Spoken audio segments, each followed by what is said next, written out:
When our victorious heroes do return home, there'll also be a debate, I'm sure, beginning about whether our golden girls and boys should automatically receive a Queen's Honour for their efforts. Mark Llewellyn-Slade is a Queen's Honours expert. I asked him if he thinks we'll see our Olympians getting gongs when they return. I think we will, and there seems to be a storm of controversy brewing over Copacabana Beach, which is heading our way over the coming days, I think.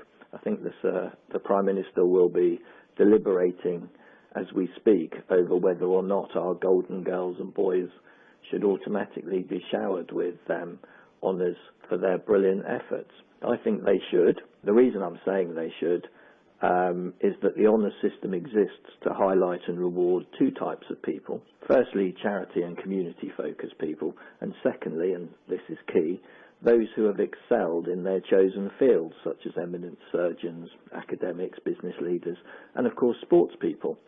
Olympic gold medal winners are, by definition, leaders in their field and at the top of their game, and should therefore be legitimately recognised by the honours system. There are certainly some people who you just know are going to get honours. Jason Kenny, Laura Trott, they both spring to mind. She's become the most decorated female athlete, British athlete, with 4 gold medals of all time, and he's equalled Sir Chris Hoy's 6 gold medal haul, which is the best of all time. So they're certainly in line for something, aren't they? Well, certainly Jason Kenny has already got an OBE, as has Andy Murray. And it'll be interesting here because Andy Murray, of course, got 1 gold in Rio, and Jason Kenny's got 3. So if the Prime Minister decides to dish out some gongs when they all get back, will they both be upgraded? That's the other issue. And if they are both upgraded, should Kenny be upgraded more than Andy Murray because he got 3 golds and Andy got 1? It's a bit of a political minefield, to be honest.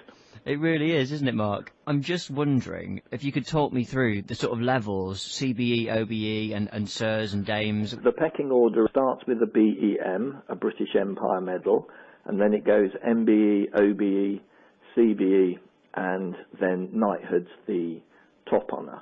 And the level of honour that is bestowed upon someone is driven primarily by the geographical spread of their influence.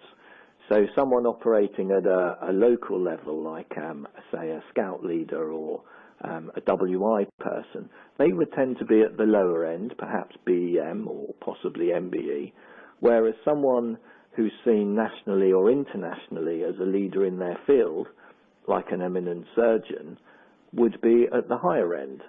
So it's about the geographical spread of their influence.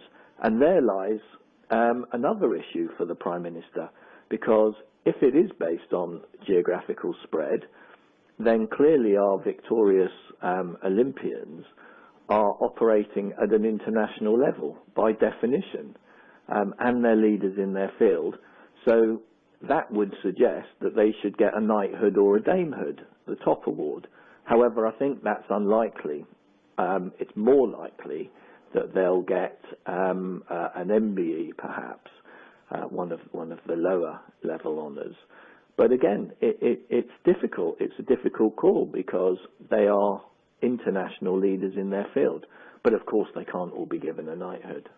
I was watching last night Team GB's women hockey team taking on New Zealand. They've got through to the final, so they're guaranteed a silver or a gold.